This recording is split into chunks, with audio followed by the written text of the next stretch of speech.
I wish I knew this secret to running tracks 15 years ago when I first got started, but I actually realized the other day that if I applied this secret to other areas of my life, that things got better. Well, today's episode of Behind the Spacebar, I want to share what that secret is and show you how you can apply it not just to running tracks, but to other areas of your life to have success. So let's dive in and get started. Hey everybody, and welcome back to Behind the Spacebar. This is a podcast for playback techs, musicians, music directors, really anyone performing with Ableton Live. And welcome to the brand new space. Last week's episode, or I guess it's a couple weeks ago, episode was in this room, but completely different looking setup. I am so excited for this new space. Again, like I did on last week's episode, or again, a couple weeks ago's episode, I'm just going to ask your patience as we get the new cameras, the new lights, the new audio dialed in. But I'm so excited about the brand new possibilities of this space, the content we can create, the resources that I can create, and the continued connection, or at least attempted connection and community we can build in the space. It's going to be super, super fun. If this is your first time Behind the Spacebar, I want to say welcome. Thanks for joining me. Thanks for being here. This is a fun podcast. We do kind of like a mini workshop, mini tutorial every week, oftentimes about running tracks, oftentimes about using Ableton Live on stage. But then from time to time, like today's episode, what we're talking about is going to apply just to live. Now, I'm not just trying to tease this up for clickbait, if such a thing exists in podcasts. Is that like ear bait? That sounds really weird. We're just going to stop before this gets like an explicit tag. But I really do mean it. This secret that I learned to running tracks, I wish I knew this 15 years ago, but I had this epiphany the other day that I think the world needs to hear this. I need to hear this and apply this to other areas of my life, because when I have and when I've done that, things are a lot better and I'm a lot happier person. So what is this mystic, deep, dark secret to running tracks that I discovered? Well, in order to tell you what that secret is, I need to take you on a journey. So we're going to have story time with Uncle Will. Hopefully he's not the creepy uncle. I want to tell you a little bit about my story, and I'm going to tell you my story because I think it illustrates how I failed miserably at applying this principle. And I hope that for you can pick up what that principle is and skip the pain and heartache that I had. And again, this principle applies to running tracks. This principle applies to consulting and training. I'm going to talk about it in the context of tracks, but I really do believe in my heart of hearts that if we get the context of this, I'm almost spilling it. If we get the context of this secret and apply it in different contexts, then we're going to be better off for it. So let me paint the picture for you. So I first started using Ableton Live when I was in college. I've told this story a few times before, so I'm going to try to not like take too long on this and try to not bore you with details. But essentially, second year of college, our percussionist left. We needed shaker tambourine. So we started using Ableton Live on stage for tracks. We dropped the first one was either shaker or tambourine. I honestly don't remember, but we dropped it into Ableton Live and it was like magic, right? I triggered a scene in the chorus of this song. Suddenly we had a percussionist and there was no percussionist there. It was a really, honestly, like truly magical moment for our band because everyone's eyes kind of lit up and we're like, holy crap, this is amazing. This sounds really, really good. And you're thinking like, but Will, seriously, like a shaker tambourine, trust me, it really was like a really cool kind of magical moment for us. And so we started using tracks. We started using Ableton Live on stage with the band.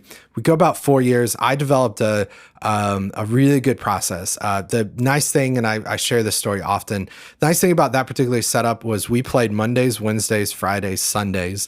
For like 2 years, I think we played on Saturdays as well too. And we rehearsed Tuesdays and Thursdays. So basically 7 days a week for 4 years straight, I was applying and learning these principles of running tracks. And what that gave me was it gave me, the mythical 10,000 hours of like dedicated effort and application that Malcolm Gladwell talks about. It was great. I learned a lot. But what I did is I left that situation, I left that scenario feeling like the Ableton God. I knew all things. I was the keeper of all truths, right? I knew how to run tracks in Ableton Live. I was the expert. No one else knew more about running tracks and no one else knew more about using Ableton Live than I did, right? And so I leave college. My wife and I moved back to North Carolina at the time. And I'm teaching guitar lessons. I'm running Ableton with an artist that I'm on the road with, and things are going great. Again, I've got my process. I'm actually teaching others how to do it. I started a company at the time. This company was primarily focused on teaching churches and worship leaders how to use Ableton Live, but I'm like doing it. I'm doing the thing, right? Then we moved to Florida. I moved to this church where I was on staff playing guitar. I was teaching at a school there. We had a school of worship. And I was teaching how to use Ableton Live. And what I did is I took my process, the way I knew how to run tracks. And at that time, when I got to the church in Florida, after I got there, I became an Ableton Live certified trainer. I think that was in 2010-ish. My kids were born, my certified trainer things over there. It says 2013, but it was before that because my kids were born in 2012. And anyway, it doesn't matter. Neither here nor there. But I knew it all. I was Ableton Live certified trainer, will dog it. Keeper of all truths of Ableton. I knew how to run tracks. So I walk into this new scenario and I'm working with my boss. He's playing pianos, our music director, my boss. And he basically turned around. We're playing songs using my expert method of running tracks that no one, everyone could apply, and it worked perfectly in every scenario. And we're running tracks. Everything's going great. So one day he turns around and goes, "Hey, we need to repeat the chorus." And I'm like, I can't do that. I can't repeat the chorus. And he's like, "What do you mean you can't repeat the chorus?" And I'm like, well, the way things are set up, I can't repeat the chorus. And so being the great Ableton Live certified trainer that I am, I put my head down. I thought really deeply about this. And then suddenly I went, oh, I think I got it. I can split my songs up, right? I can have different scenes. We can have access to different stuff. I could do this. We can figure this out. So I figured out, I apply it. Things are going really well until one day my computer gets so full with all the different songs that we had that things just started going slow. My computer was running sluggish. Things just were not going great. They weren't going the way that I wished they were.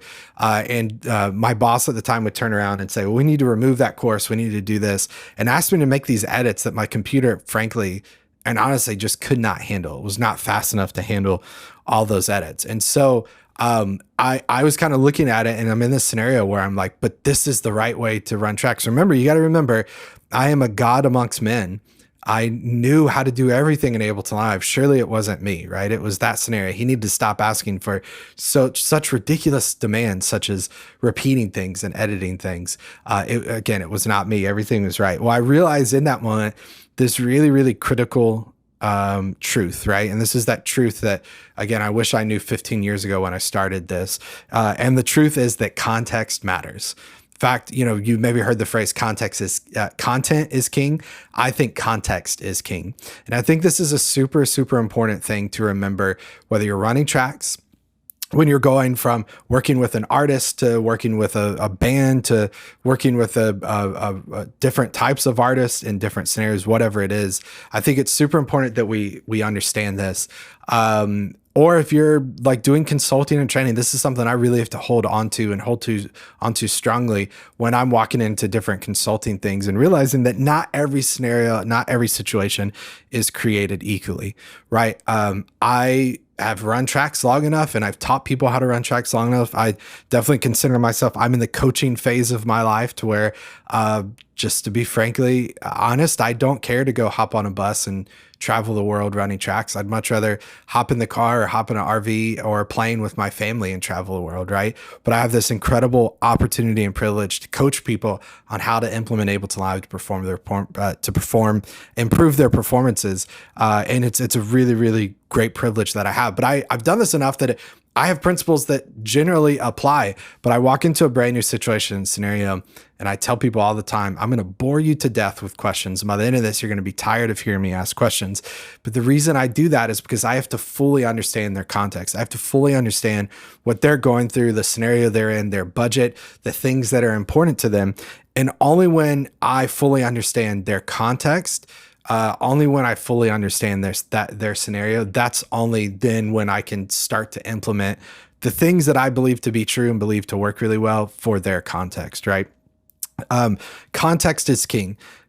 Context is of utmost importance. And I think when you really think about this, and this is going to sound like me kind of preaching at you, but I'm preaching to myself when I say this, is when we walk into a scenario and we believe that our way of doing things is the only right way. And we walk into a scenario, we just go, here's how you run tracks in Ableton Live. Here's how you do this thing. Here's how you set up an iConnectivity rig. Here's how you create a connected stage experience. When I walk into a scenario and I do that without first listening to that person, what am I essentially doing? I am walking in with pride, with arrogance, and I'm not humbling myself enough to put them first, right?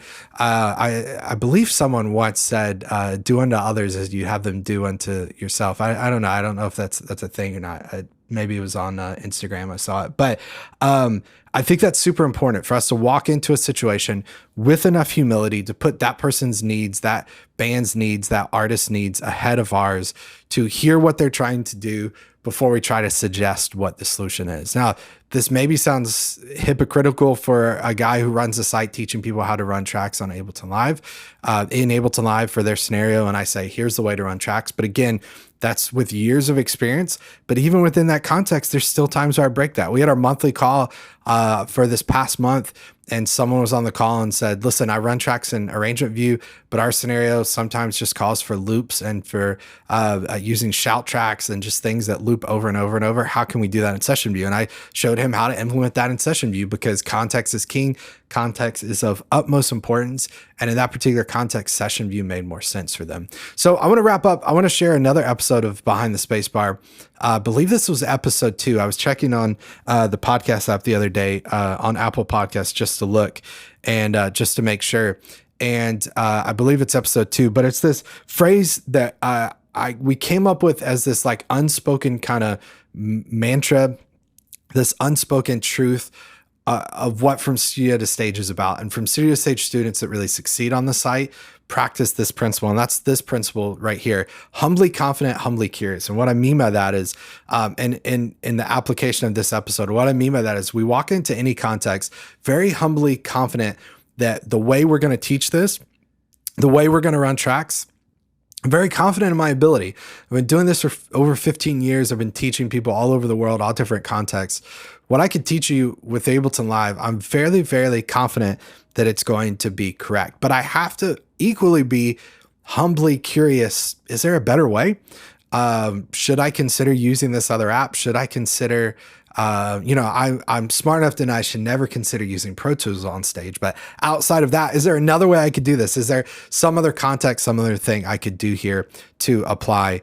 And that's that whole humbly curious bit, right? So we have to be humbly confident and humbly curious. But here's what I started thinking about.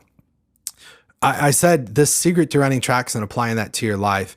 All of us listening, watching this, hold beliefs very dearly in things that we believe to be true about the world, but we can't have enough arrogance to believe that every single other person on the planet believes the same thing we do.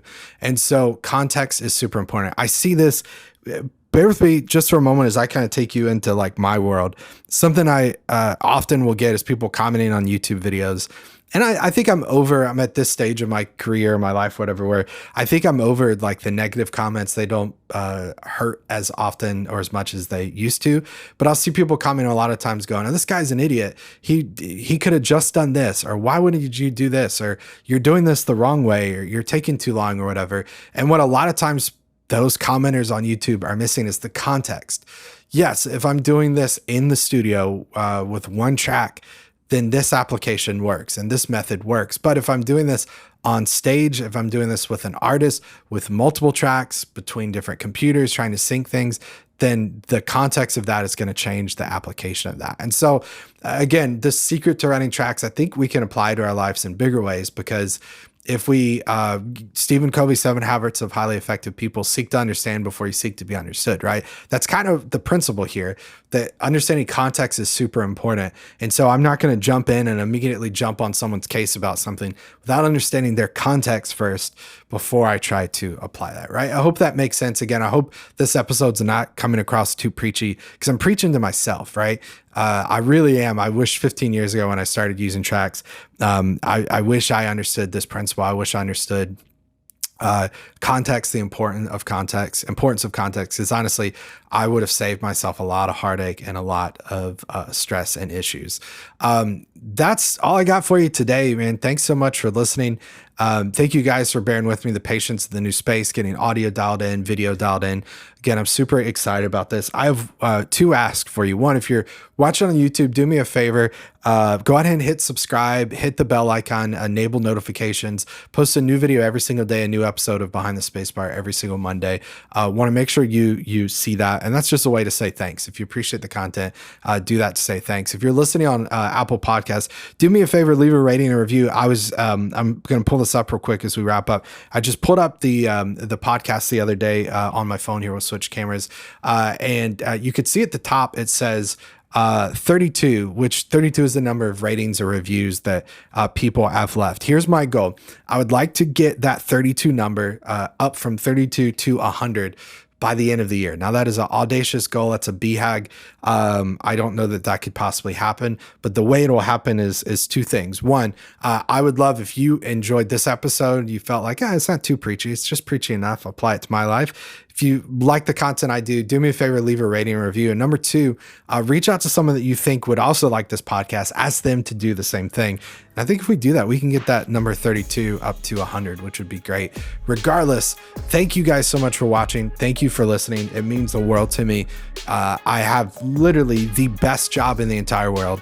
I get to sit in the studio here, record content, create content, coach people all over the world on how to use Ableton Live. But first, remembering their context, making sure I got the context right. And it's just, I'm so fortunate, so blessed, super grateful. So thanks for watching. Thanks for listening. We'll see you on the next one. Take care, everybody. Bye.